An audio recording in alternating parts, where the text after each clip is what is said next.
News de dernière minute, dégoté par Pete derrière les fagots, la guerre entre Coinbase et Binance, ça y est. C'est la guerre, c'est le clash. Ah, une guerrounette. Une guerrounette, c'est une petite guerre, une bolinette. On a Celsius qui improvise et qui innove pour pouvoir rembourser. On a DYDX qui innove. Qui innove. Qui, pour un exchange décentralisé promu par une tonne de nos compatriotes FR, on en parlera. Mais on va commencer par le Salvador, parce que moi j'aime bien Nayib Bukele, tu vois. D'une part, il parvient à rembourser ses dettes. D'autre part, il a le soutien de 85% de sa population. Et puis surtout, en fait, si tu veux, quand ça va pas, tout le monde lui tape dessus, tous les médias. Par contre, là, il vient de rembourser, il a l'appui d'énormément de gens, mais c'est vrai que personne n'en parle. Et ce qui est bien avec Twitter aujourd'hui, c'est qu'un président peut s'exprimer librement et dire que le New York Times, c'est de la merde, tout simplement. Non, il dit juste que les médias n'ont pas relayé assez l'information. Donc, il avait une dette à échéance de 800 millions qui a été remboursée mardi, je crois, avec les intérêts. Donc, effectivement, ils le mettent en avant. Ça n'a pas été simple de la rembourser, je suppose. Quand tu sais qu'ils ont acheté du BTC, qu'ils l'ont mis en monnaie légale, je crois quand il était à 44 000, il n'y a pas si longtemps de ça. Quand plus de 2000 bitcoins en leur possession, ouais. Voilà, quand tu sais qu'aujourd'hui il est à 22 000 et qu'il est passé par l'étape 16 000, ça n'a pas dû faire que du bien. En attendant, oui, je suis d'accord avec le fait qu'ils ont tenu les délais, ils font ce qu'ils font, et même si c'est laborieux, même si c'est difficile, ça reste tout à leur honneur et à leur crédit. Tu sais, ça me rappelle un peu, en fait, ce qu'il dit, c'est comme quand une personnalité est accusée de telle ou telle chose. Donc tout le monde en parle quand elle est accusée, mais si jamais son innocence est prouvée de telle ou telle manière, ce sera pas relayé pareil, tu vois. Et c'est vrai que ça, c'est assez déplorable. Enfin, c'est dommage. C'est marrant ce que tu dis, parce que j'ai lu la même news. Alors là, on a lu la news qui est sur, c'est quoi, Cryptost, je crois. C'est ça. Et du coup, moi, j'ai lu la news cet après-midi sur un autre média, je sais plus lequel, je crois que c'était le Figaro, quelque chose comme ça. Et ils tournaient la même news, mais dans un axe différent. C'était genre, oui, ils ont remboursé 800 millions, mais l'État du Salvador a racheté pour 200 millions de dettes, tu vois. Voilà. Enfin voilà, il y avait tout un tas d'explications. Moi, je suis pas dans les comptes de l'État et autres, mais en tous les cas, je salue encore l'initiative. Et je me doute qu'elle n'a pas été super easy à mettre en place, mais que les bénéfices à terme porteront leurs fruits, puisque nous, on croit en Bitcoin. Donc, exactement. Moi, il y a une initiative que je salue, c'est celle de DYDX. Je suis désolé. Voilà, je vais me faire taper dessus. Mais... Alors, DYDX, pour ceux qui ne connaissent pas, hein, c'est un petit exchange décentralisé. Hein, voilà, c'est ça. Donc décentralisé, ouais, est-ce que c'est vraiment décentralisé? Parce que, bon, là en gros, ils veulent rendre le token natif de l'exchange plus précieux, on va dire. Mais c'est plus la manière qu'ils ont de le faire qui est assez je ne sais pas ce qu'ils voulaient faire ou pas. En tous les cas, il y avait un release de token qui était prévu. Et en gros, ils ont repoussé la libération de ces jetons. Et une fois de plus, c'est pourquoi, comment, en quel honneur, de quel droit. Enfin, tu vois ce que je veux dire? C'est un peu ça la question. Donc moi, DYDX, je ne connais pas spécialement plus que ça comme DEX. Jusqu'à preuve du contraire, apparemment, c'est un bon DEX. Hein, les gens s'en servent. Ça a été promu maintenant. Ouais, depuis, malgré tout le marasme qu'il y a eu là dans ces trucs... que ce soit le crash du Luna, FTX, etc., DYDX, c'est ce qui est ressorti. Est-ce que c'est ressorti parce que beaucoup de crypto-influenceurs en font la promotion? Je sais pas. Non, je pense pas. Un petit peu sûrement, ça donne de la visibilité. Après, je suppose qu'il y avait un intérêt quand même et que ça devait pas être si mal en termes d'utilisation, quoi qu'il arrive. Ouais. Maintenant, ce que j'aime bien, c'est Esprit Cryptique qui a mis ça sur Twitter, un compte que je vous invite à suivre d'ailleurs, qui lui a fait un petit résumé de ce qu'il pense de DYDX avec la news, et j'ai trouvé ça, ça m'a fait sourire tout de suite. Je vous le mets en grand, les amis. Il a tout dit. Se prétendre décentralisé, établir des tokenomics de merde, les modifier de façon un peu scred, et puis voilà, rec les shorters qui anticipaient le release, provoquer un pump et repousser le problème à plus tard. C'est magnifique. Franchement, j'appelle ça une masterclass. C'est bien résumé. Ouais. Je pense qu'il connaît mieux l'exchange que moi, en tout cas, il a mieux résumé que ce que j'aurais fait. Que dire de plus? En fait, c'est comme on en a parlé tout à l'heure. Donc, du coup, il y a eu une tonne de gens qui ont spéculé le truc à la baisse parce qu'ils se disaient ils savaient qu'il y avait une libération du jeton. Voilà. Libération de jetons, les amis, ça veut dire quoi? Ça veut dire que forcément le prix va chuter, dans le sens où beaucoup de gens vont vendre.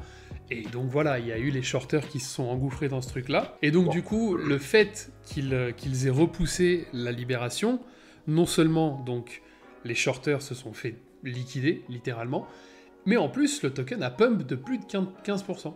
Donc c'est magnifique, franchement magnifique. Donc le problème n'est pas réglé, hein, mais... voilà, c'est un peu repousser l'échéance quelque part, parce que s'ils doivent les relâcher les jetons quoi qu'il arrive, hein, je veux dire, ils vont être mis en circulation à un moment ou à un autre. Écoute, à suivre, en tous les cas, j'ai pas de jetons DYDX, et je sais pas ce que vaut la plateforme. Donc une fois de plus... La plateforme, elle est sympa. Franchement, la plateforme, elle est sympa, voilà. elle est bien foutue et tout, mais voilà, en fait... C'est le fond du problème pour moi, c'est est-ce que c'est vraiment décentralisé, est-ce que... Enfin voilà. Je vous invite à faire votre propre avis hein, en regardant l'article et en vous renseignant un peu plus, surtout pour ceux qui l'utilisent. Après, bon voilà, hein, c'est une petite info comme ça de donner en passant, on va vous en donner d'autres, hein, soyez contents. Ton Celsius qui a une manière assez triviale, voilà, assez innovante pour rembourser les investisseurs. Donc Celsius. Je veux dire qu'au niveau du talent, il y a du talent. On est pas mal. Au niveau de l'info, on est pas mal. Donc Celsius, pour recontextualiser, ils ont fait faillite. Ils se sont cachés derrière le chapitre 11 que vous commencez à connaître, les amis. Donc en gros, là, ce qu'ils veulent, c'est créer un nouveau token, ok, introduire le nouveau Celsius en bourse pour que ça fasse pumper le token, et puis comme ça, ils vont rembourser les gens. C'est tellement simple, la vie. C'est ouf. C'est l'avocat apparemment qui a trouvé ce petit mouvement. Bon, enfin bon, écoute, ça a des airs de Luna tout ça. Ils ont bien recréé un jeton et puis ça a été remis en circulation. Ouais. Et ils ont dit non, c'est pas un Luna 2.0, vous inquiétez pas, mais c'est pareil. C'est pareil. C'est exactement en tous les cas, donc Celsius essaye de trouver des solutions sous le coup du chapitre 11, donc en liquidation. C'était une plateforme de prêt de crypto, il me semble. Ouais, bah en fait Celsius, je sais qu'à l'époque. Oui, c'est ça. J'avais un petit peu de sous dessus, les rendements étaient incroyables, les rendements stablecoin allaient jusqu'à 12-13%. Celsius qui essaye de trouver une solution pour s'en sortir et pour essayer de réexister, quoi. Parce que le but, en gros, c'est de recréer une plateforme, hein, et émettre un nouveau jeton et faire en sorte qu'avec celui-ci, on puisse rembourser les créances de Celsius premier. Ça, c'est l'appel d'offre, tu vois. Maintenant, est-ce que ça va être mis en place? Là, c'est la mariée, là. On vend la mariée, là. Là, elle est belle, elle est maquillée, elle est en robe. Et on te dit que normalement, à terme, c'est quasiment 100% des gens qui devraient être remboursés du truc. Tu me parles de marié, est-ce qu'un mariage est possible, du coup, entre Coinbase et Binance? Moi, c'est ça la question que je me pose. Après ce qui s'est passé. En fait, c'est la guerre de la communication. Mais je trouve ça fort, parce que c'est deux grosses institutions, et en fait, ça y est, c'est en roue libre, on peut se taper dessus, il n'y a plus de Non, moi, ce que j'aime là-dedans, c'est que quelque part, nous, utilisateurs, on a les infos, du coup. Tu vois, des choses qui seraient peut-être passées inaperçues, c'est le fait que les gros acteurs du marché se disputent un petit peu la belle image et la bonne conscience. Moi, il n'y a pas de souci, continuez, les mecs. Hein, c'est ça. Donc, en gros, qu'est-ce qui se passe? Binance a listé un token pour pouvoir le vendre tout de suite après le release, c'est ça? En gros, Coinbase, donc c'est qui? C'est le directeur de Coinbase, Connors Grogan. Putain, je sais pas si je le dis bien, mais en tous les cas, t'as BK pas t'appeler comme ça. Ce gars-là, en gros, il a balancé que il y aurait du délit d'initié sur le listing de certains tokens sur la plateforme Binance. En gros, ce qu'il dit, c'est que il a vu des mouvements on-chain de gens qui achèteraient les tokens avant qu'ils soient listés sur Binance et revendus donc quelques minutes après le listing sur Binance. D'accord ? Donc c'est du délit d'initié. Donc c'est quelqu'un dans l'équipe projet de chez Binance ou autre qui aurait accès à ces informations-là et qui profiterait effectivement du listing donc, sur la plateforme Binance pour faire des plus-values et engranger et encaisser à ce moment-là. Il met donc plusieurs exemples en exergue. Donc ça a l'air, c'est on-chain, hein. C'est pas le seul d'ailleurs à mettre ces datas, si tu veux, aux yeux de tous. Donc apparemment ça a l'air quand même assez vrai. Maintenant, à savoir si c'est un employé de chez Binance ou ailleurs, je n'en sais rien. Moi, la seule petite remarque que j'ai à préciser, et je clôturerai là-dessus, c'est que Coinbase sont quand même bien placés pour parler des ligues d'initiés, puisqu'il y a quelques mois de ça, on en parlait sur la chaîne, il y avait eu 2 ou 3 personnes de chez eux au service projet, dont le responsable du service projet qui effectivement profitait des informations des listings sur Coinbase, pareil pour s'en mettre plein les poches. Le fameux pot de miel, exactement. Exactement, et avant ça, on avait la plateforme NFT OpenSea. Depuis combien de temps dure le petit manège là? Depuis combien de temps il est en place, le mec, l'insider là, qui se permet de faire croquer sa famille et ses amis? Ce qui va se passer là, si jamais Binance s'exprime dans les prochaines heures, c'est qu'en gros ils vont dire que c'est pas de leur ressort, c'est pas de leur fait, que c'est peut-être un employé de chez Binance qui est bien informé, qui vont mener leur enquête et que voilà, et tout sera réglé. Ce qui est C'est quand peut-être même le de leur cas. fait, sachant que le listing a lieu sur leur plateforme et qu'on voit bien qu'il y a des infos qui fuitent. Ouais. Donc, ils ne peuvent pas être tenus pour responsables en tous les cas. Il y a quand même une enquête qui va. Là, je pense qu'au vu de ces révélations, parce que ça a l'air quand même, je vous dis, c'est on-chain, donc on peut pas mentir. Hein. Donc, je pense qu'il y a des gens qui vont peut-être commencer à mettre leur nez là-dedans pour voir ce qu'il en est, quoi. Et après, ce que je veux dire par là, ou c'est peut-être ce que tu voulais préciser, c'est que c'est pas l'entité Binance qui est en cause, c'est un salarié de Voilà. Binance. Mais Voilà. voilà, il est, c'est la responsabilité de Binance. Donc, effectivement, c'est une petite info, mais qui peut ouvrir une sacrée C'est brèche, une- tu vois. Ouais, c'est une info mignonne. C'est-à-dire que dans un premier temps, penser que le domaine de la crypto ou de la blockchain ne serait pas envahi de délits d'initiés et de ce genre de magouilles dès que tu parles d'oseille, bon, ça aurait été étonnant, sincèrement, qu'il n'y en ait pas. Du moins, c'est juste impossible. Donc voilà, déjà, on est fixé. On a 2-3 cas maintenant sous la musette. On sait que ça se fait. D'autre part, ce qui est intéressant, c'est de se dire Coinbase a eu ça dans ses rangs. Et là, se permet de faire un communiqué pour parler de Binance quelque part, qui a ça aussi chez lui. Donc en fait, moi, ce qui m'éclate là-dedans, c'est la guerre de communication que peuvent avoir les gens justement pour s'acheter une bonne conscience, quoi. C'est clair. On va parler des prix ce soir.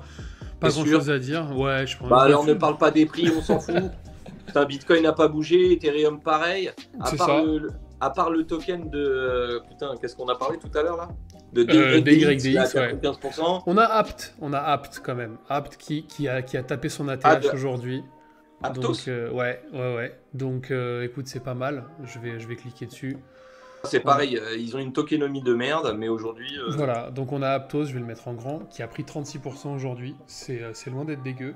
Donc, c'est un token qu'on Bah, a GG à suivi, ceux qui Ouais, l'ont nous, on gardé le... et qui attendaient maintenant pour les vendre. C'est ça. Nous, c'est un token qu'on a suivi un peu de loin comme ça. Mais, Ouais, on a suivi tous les airdrops qu'il y avait eu sur ce token et tous C'est les ça. gens qui ont encaissé surtout, quoi. Eh bien, moi j'ai dit 53 pour aujourd'hui, Peter a dit 51, et j'ai envie de dire, bravo Peter. Pourquoi? Oh, Parce que tu gagnais? c'est 51. Moi demain je dis 49. Alors, 51 aujourd'hui et j'avais raison. Ok, toi tu dis combien? T'as dit 49? Ouais.